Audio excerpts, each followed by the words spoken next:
Good morning, everyone. Appreciate you coming out early for a second day of Daytona International Speedway. It's NASCAR's preseason thunder.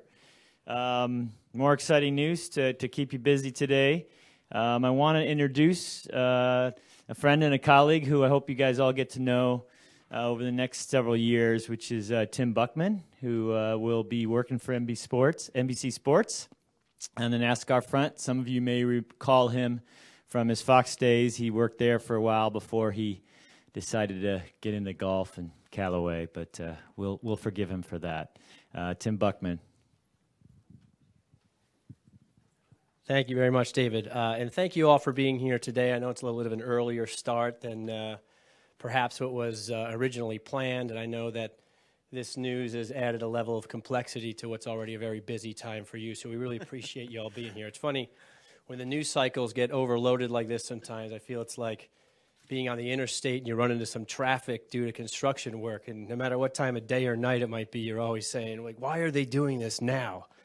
Well, the reason we're doing this now is because all of us at NBC Sports, from Jeff Benke, our Vice President of NASCAR Production, to Sam Flood, the Executive Producer for all of NBC Sports and NBCSN, we are just beyond thrilled to be back in the business of covering NASCAR. We're thrilled to be here in Daytona this week, which brings a level of excitement unlike any other sports venue on the planet.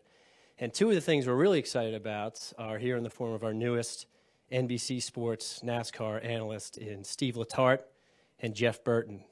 Jeff, we announced last month. Steve, as you all learned yesterday, will be joining us. So before we open up the room to questions, we're going to ask Sam, then Steve, then Jeff in that order to give us some opening remarks. And at that point, the room will be all yours. We're going to take questions right up until 9 o'clock. If any of you don't get any in, please come find me afterwards, and we will do our best to take care of you. So that's all the official particulars. Sam, please kick it off for us. All right, thanks, Tim, and thank you all for coming out this morning. We couldn't be happier, as Tim said, to be back in the NASCAR business. The 6 years I spent on this project, the first time around with the NBC TNT joint venture, were 6 of the most rewarding and exciting years.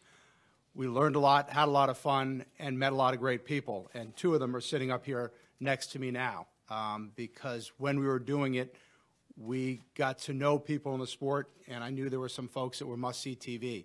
And I said if we ever got back in the sport, there were certain people we'd want on the team to be part of telling the story of this great sport to the nation on TV.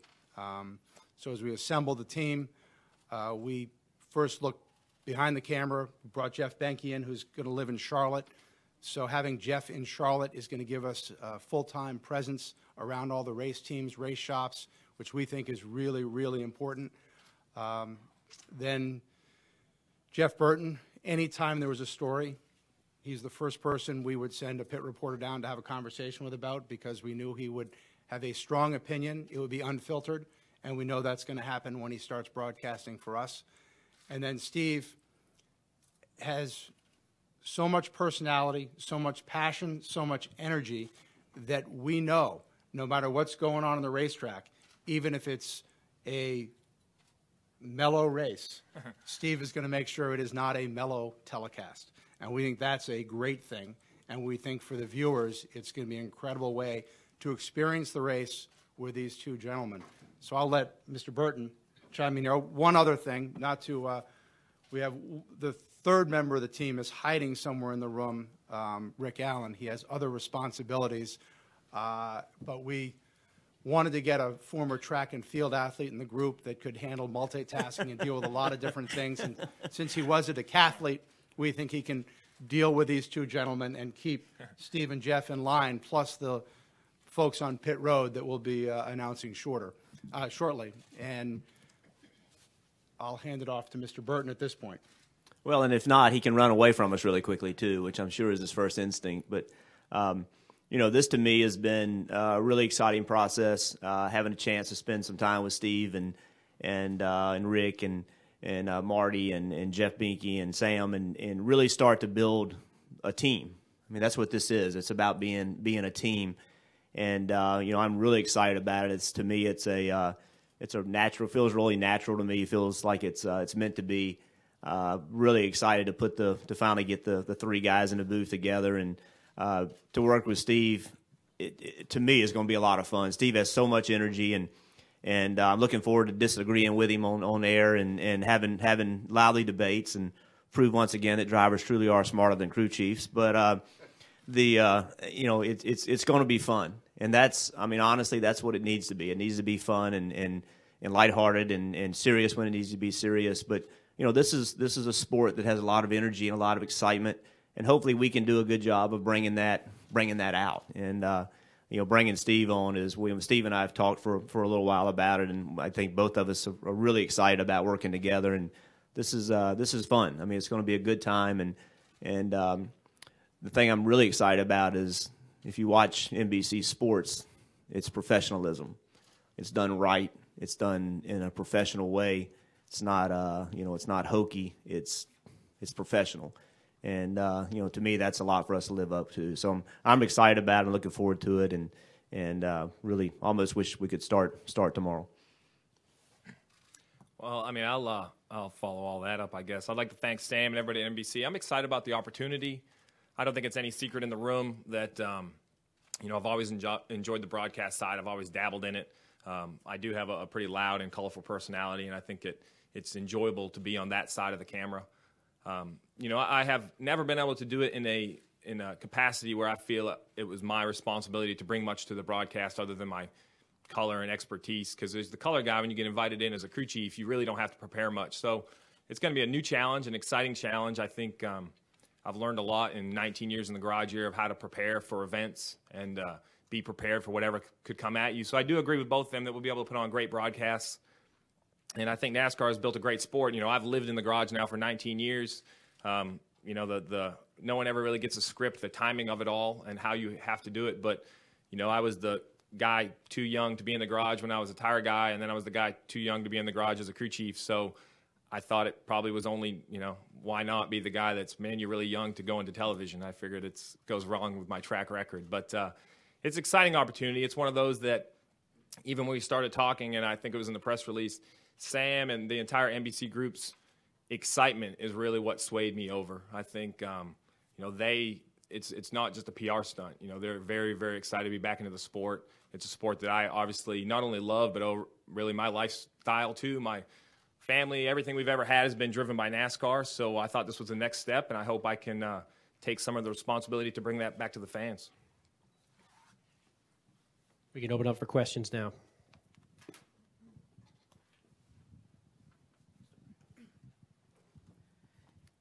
Jennifer, AP. Steve, why now get off the pit box, and do you fear you're going to miss the competition side of it?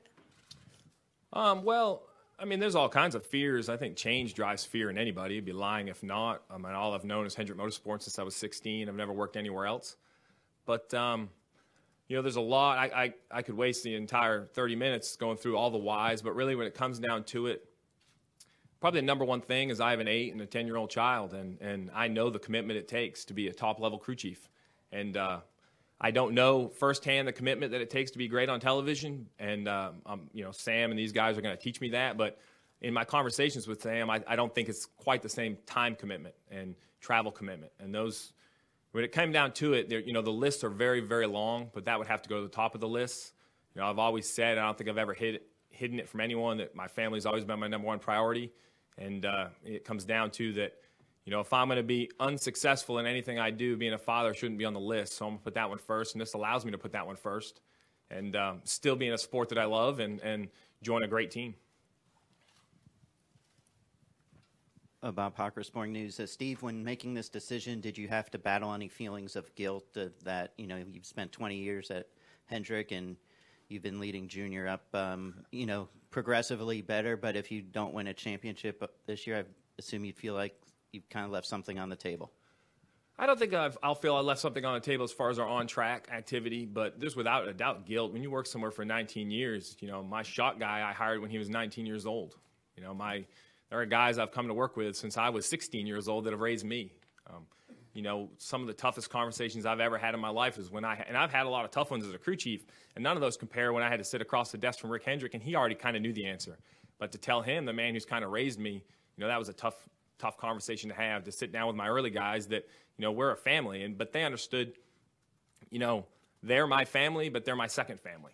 And I think we all care about each other enough that they understood that me putting my first family first was what I've always preached to them and I would expect them to do. And they're really excited for me. Dale's been super supportive. He's excited. Rick's excited. I think it came out in all their quotes that, this is a good move for me. It's opportunity now for Hendrick to decide what they want to do. And I think it's kind of a win-win at the moment. Yeah, Jeff, Al Pierce from Auto Week. Late last year, you kept putting us off saying, I've got things in the works, I'm working. Did this come before the Michael Waltrip offer, or was the Waltrip test driver deal preceding this? Which came first? This was ahead of everything. This was pretty far down the road, and was rattling around in my head before anything else, for sure. The day we announced the deal, I was on the phone with Jeff. That's how much we knew Jeff was going to be part of this team and wanted to be part of this team. Jeff Clark from USA Today. Steve, how did you break the news to Dale Jr.? When did you do it? I mean, was this like phone call or text, or how do you tell somebody like that? I don't know if I can remember the specific time. That's the unique thing about Dale and I is, we have a tough, very strong professional relationship, but I think our success has really become from our personal relationship, that he has taught me a lot about life in the last 3 years. I hope I've taught him a lot about how I prepare and how I go through life. And, he's an unmarried guy without children. I'm a married guy with children, yet, man, we bounce a lot of stuff off one another. And he was a person that I involved pretty early in the whole thing because, I want his opinion. And we're very good at separating the two. What his professional opinion is and what his personal opinion may be separate. No different than mine. But, I don't think there was a specific time. But we've had multiple conversations. To do what we've tried to do the last 3 years and hopefully will do this year and win a bunch of races and contend for a championship is more than just, coming to work and saying hello.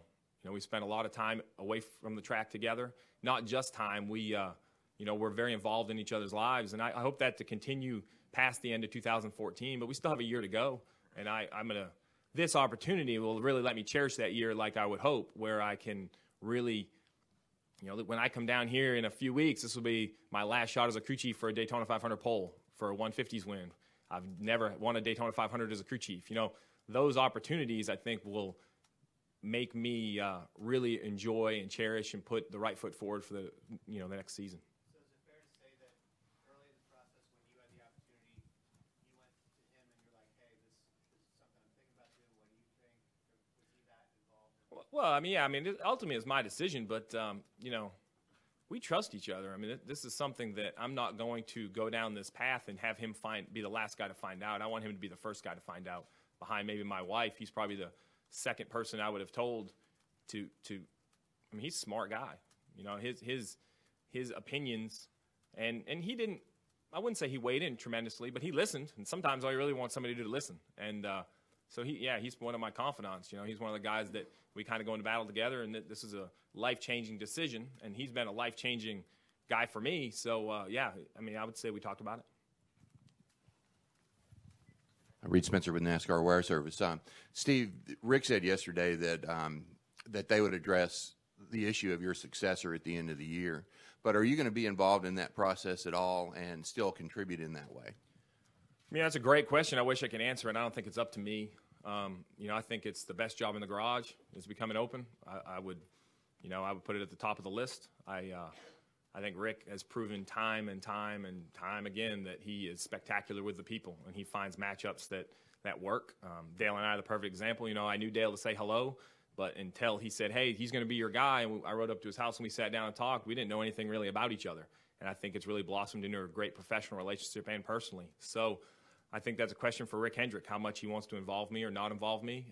I'd be happy to help him any way I can, help Dale, help anyone involved. I wasn't making it up when they're my second family. They're going to be my second family even when I leave, when you're there that long. So, I care about them like family, and I'll do anything I can do to help with their decision if they want my help.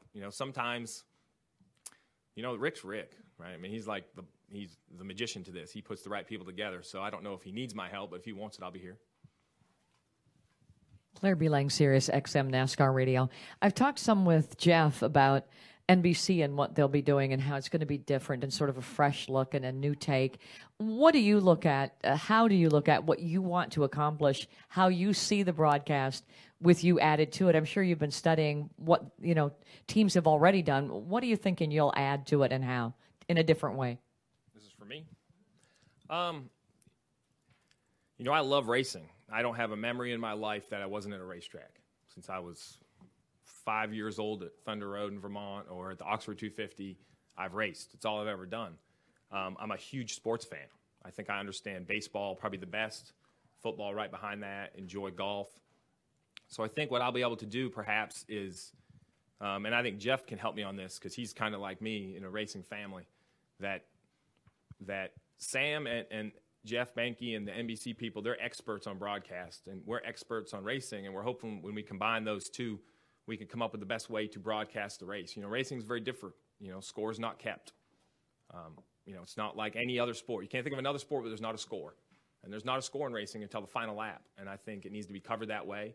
And it goes back to what I said about the excitement. When I met with Sam the first time, it was very clear to me that they aren't just going to put racing on film and show it to the world. They're going to cover it and broadcast it in a way that makes it exciting for the race fan, and I hope I get a chance to chime in on that. Jeff, do you have any thoughts on that last question as well? Well, I think enthusiasm. I mean, I think Steve and I both have a passion for this sport. It's something that we've both grown up with doing. It's not something you walk away from, and that's the thing is, I can't speak for Steve, but I feel like he feels the same way I do. Is we don't want to walk away from the sport. This is another opportunity in the sport, and bring our enthusiasm to the broadcast, and hopefully bring our knowledge. I mean, Steve has worked with some of the best drivers in our sport. I've driven for some of the best car owners in our sport. I think we bring a unique perspective as every broadcasters do. But ultimately, it's about enthusiasm, excitement, and facts. Honestly, facts is when we're talking, we need to be talking accurately. We need to when we're talking, people are assuming what we're saying is factual, and we got to make sure it is, because I think that's a disservice to our race fans if we don't know what we're talking about. So bringing truth to it and making sure we do it with enthusiasm and excitement, which I don't think that's going to be a problem. That really to me is what it's about. And we expect them to have the same work ethic, which we know they do from their careers to this point. But in television, Chris Collinsworth is the gold standard for analysts in the NFL. That same work ethic and the way he goes about preparing for a game, he's going to talk with these guys. He's going to talk about his systems and how he does things and the people he talks to get ready for the #1 show in television, Sunday Night Football. And that's part of the DNA that comes with NBC Sports. And these guys are going to be a part of that. And the expectation for greatness every time they do a show, and to do it right and to talk to the right people and have the right information. And with Rick leading the way, we think it's going to be a really good combination. I think it's important to note, too, real quickly, is we aren't retiring. We're taking another position in the sport. And I think that's noted. That needs to be noted. We're not walking away from work. We're accepting a new challenge. And Steve and I have talked a lot about this. We want to outwork everybody. We want to, this isn't a right to do this. We've earned it. Now we got to go earn it every single day. And that's what he's done as a crew chief. That's what I feel like I've done as a driver. And we hope to bring that to the broadcast as well. Jim Utter, Charlotte Observer. For Steve, particularly being Dale Jr.'s crew chief, you are probably no stranger to having your decisions second-guessed, whether it be from fans on Twitter or so forth. But I was just wondering, given the fact that there's the situation, given the fact that you now said, I'm leaving at the end of this season, are you ready for people to try to everything that doesn't seemingly go right might get blamed on the idea that you're somehow not focused on the job at hand? Or do you just approach that the way you've approached it the last 3 years? Well, I think, it's a legitimate question. I think people are going to blame all kinds of stuff they want to blame. But if,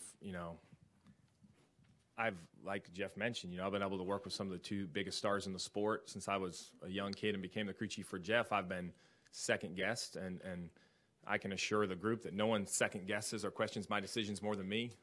You know, I want to be better the next day than I was yesterday. And the only way you do that is to truly look in the mirror and decide what decisions you made. But I also agree, and I tell all my guys this, every day I get up, when I look in the mirror, I say I'm going to outwork and outperform everyone in my field. And that's my goal. You know, does that always come through on the racetrack? Does that come through as success in victory lane? Sometimes it does, sometimes it doesn't. That's what I love about the sport. But everyone in today's world has the ability with social media and the media to have opinions, and there's great opinions. And I've learned in life you need to not block them out, but maybe listen, because there's a little truth in every opinion, even if it's not 100% true. And, you know, I don't think that Rick or Dale or the people that work with me will ever question my effort. I hope they never would. I think they know how hard I work, and I would expect the same thing next year. Nate Ryan, USA Today Sports. Kind of following up on Jim's question, Steve. This is sort of a unique situation, having a crew chief that has a known expiration date, but it's not so unique for drivers. And oftentimes when you have a lame duck driver, it doesn't lead to great results. It devolves into a morass of ill will and hurt feelings and poor performance. That's a good pep talk. Yeah. I tell you what, I mean, I need to bring you in the Go group. get 'em. I think we should break on that one. How is it going to be different from a crew chief perspective, knowing that this is it? This is one and done, and you guys still want to win a championship. How are you guys going to still deliver that high level and kind of pick off where you – maybe that's part of the answer, is that you guys ended on last year on such a high note. Is that almost beneficial that this last season is coming after your best season so far with the 88? Or? I think what makes this situation unique compared to any driver situation I can remember is I'm not going to crew chief for another organization. So when I go to Charlotte – with Dale Jr., it's going to be our last trip together to Charlotte. And I feel like I said earlier, I have the best job in the garage area. I've enjoyed every race we've ran together, every practice we've run together. The best part of my job are the 4 hours on Sunday afternoon we try to go win. So I think that this is a very different situation because, you know, I'm not working on being a broadcaster in 2014. I'm working on filling a trophy case. And to do that, we have to win our first race. And Dale and I have had that conversation, and he said it the best, you know, that this will give us an opportunity to really cherish those races and those opportunities. And I think, if anything, it might allow us to be better at our jobs because, you know, frustration sets in everyone in the garage area. It's a tough sport. If it doesn't set in, you don't care enough about your job. And I think this is one more thing that could maybe drag us out of the frustration because you know there's a time stamp on the end of it. So do you really want to throw away your last trip to Sonoma together? Do you really want to not, you know, do you want to put personal feelings in the way of trying to win the Brickyard? And I think to do that would really, you know, it'd be a shame for what we've built over the last 3 years. And I don't think it would happen. I think social media and perhaps the media will have a much more issue with it than we will internally on the race team. Rick Minner from Racing Today for Jeff and Steve.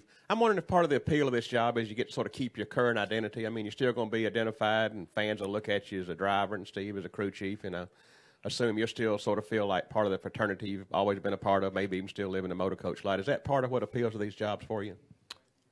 Well, part of it is for me. I mean, my life's been around being around a racetrack, and you know, you don't have there's a timeline on drivers. You don't drive forever, and when this opportunity presented itself, it just felt natural. And yes, some of my dearest friends are in this garage, and so the lessons of my life, honestly, have been learned in these garages, and so yeah, being able to be a part of it and stay part of it is a huge attraction to me. I would not, if somebody called me and said, "Would you like to do Sunday night football?" I probably wouldn't have any interest in that because it's not what I know. It's not my passion. But to be able to stay involved and stay in touch with the people I know and have my identity, of course, that's a huge amount to me. I think without a doubt, that's the easy and honest truth that the garage area is my home and has been for a long time. But I will say that I'm excited to take part in television. I am a colorful personality. I don't like to be in the I think Dale and I get along so well because I fill the conversations with words, right? I like to talk. I like to talk about the sport. I like to talk to people. Everyone in this room and I probably have a personal relationship where they've talked to me. And I feel I've been given the opportunities to work in this sport, and I feel I have some responsibility to bring those hopes to the fans. I think the fans have built the sport. The fans have, as we all know, we have a huge fan base here at Junior Nation, right? So they've pushed me as a crew chief to try to be better, and I feel that I'm going to try to take that responsibility to the broadcast booth and deliver back a broadcast about a race that they deserve, so they can see it from maybe a different perspective than they have in the past. David Carville, NASCAR.com. Sam, you have two guys as analysts who are straight out of the garage area. I'm assuming that's intentional, and maybe you're trying to bring a more contemporary feel to your broadcasts? More than anything, it's these two guys are unique personalities. I mean, Jeff, I knew from day one was someone we were going to target, and then Steve, listening to Sirius XM, anytime he was on the radio, you stopped and paid attention, and that made me aware of how important it was to try and add him to this group. So I like the fact that they're fresh out of the car. I like the fact that Jeff is going to be on the racetrack this year. I like the fact that Steve is going to win a lot of races this year and be able to go back and said, we won here last year. So if those happen in the last 20 weeks of the season, we're fine with that. Yeah. So it'll be better for our telecasts. But I do think the freshness and straight off the track is important to us. But more than anything, it's these guys will tell the story of the race. They're passionate about it. And I think they'll outwork anyone. And that's what I really like. We have a legacy of NBC Sports are really working hard and making the product and making the sport shine. We've done that with hockey. We've done that with the NFL. We do that with the Premier League. We want to continue it here. Dustin Long, MRN. Steve, when it's all over at Homestead after 4 years with Dale, what is it, are the things that you hope that you leave with Dale in the sense? Certainly we've seen the progression of this team and of Dale, and maybe fair or unfair, you've gotten a lot of credit for it. When it's the lessons over these past 4 years, what do you want to leave with Dale so that he can continue to strive and further himself and have more and more chances of success? Well, I think, two big things. I think the first is that their success in 2015 should be over the top. I appreciate the credit I'm given within the 88, but I'm just a really, really small part of it.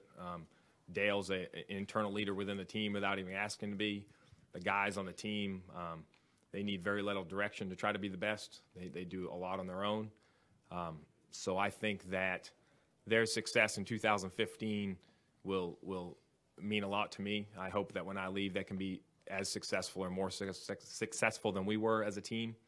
And then just the friendships, all the friendships I've created, I'd like for them to continue. I hope that moving forward into my new career that I can maintain the friendships as friendships and not be seen that I'm trying to leverage them to help my new position. But Dale and I are friends. I hope to spend time together and support him any way I can in his new venture. But this team, it's a great group of guys with a great driver. They're going to win a lot of races whether I'm on the pit box or not. We're going to take our final question here as we're running right up into 9 o'clock. Kenny Bruce with NASCAR.com. For Jeff and Steve both, for your entire careers, your focus has been on individual teams. What's best for the 31, what's best for the 88 or whatever. Is it going to be difficult for you guys to step back and see the sport as a whole and the changes in it and understand what's going on in it? Just basically because you're looking at it differently now.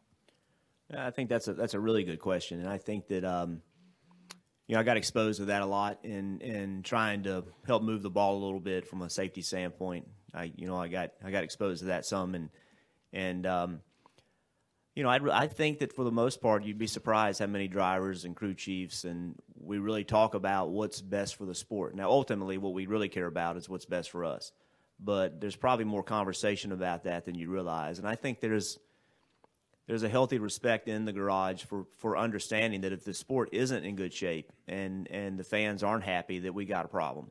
And I think that's evolved as the economy went down and viewership started going down. I think we have more appreciation of that today than we did, say 10 years ago. So, it is going to be a transition, but at the same time, we want to be the best. We want to be the best in this business.